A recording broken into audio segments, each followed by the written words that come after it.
Tu sais faire le frog stand? Alors le handstand est à ta portée. Tout d'abord, maîtrisez le frog stand pendant 30 secondes pour comprendre comment fonctionnent tes doigts lors du frog stand. Si tu pars vers l'avant, c'est tes doigts de l'avant qui poussent. Si tu pars vers l'arrière, c'est la paume de tes mains qui se lève. Comprends ça et ensuite on peut passer à l'étape supérieure. Deuxième étape, essaie de trouver un mur et essaie de monter progressivement avec tes pieds, ainsi. Et tout en rapprochant tes mains du mur pour t'habituer progressivement à tenir en handstand. Une fois que tu es collé au mur, essaie de tenir ainsi pendant 30 secondes. Une fois que tu sentiras, tu vas commencer à essayer de lever un pied l'un après l'autre pour essayer de te maintenir jusqu'au moment où tu vas sentir un peu plus de gainage en forçant avec le bout de tes doigts et au fur et à mesure, tu auras le handstand. Troisième étape, trouve-toi un coin d'herbe et fais des roulades pour habituer à ton corps à ne pas avoir peur de la chute. En faisant ainsi, tu ne vas pas avoir peur de tomber lors du handstand et du coup avoir une meilleure confiance lors de cette figure. Quatrième étape, lance-toi tout simplement.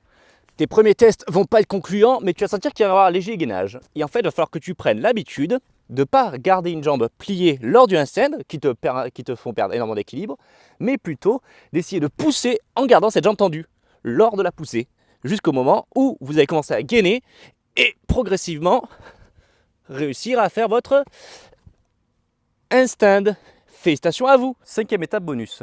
Au début, quand vous allez faire votre premier handstand, vous allez avoir le dos légèrement fléchi, ainsi.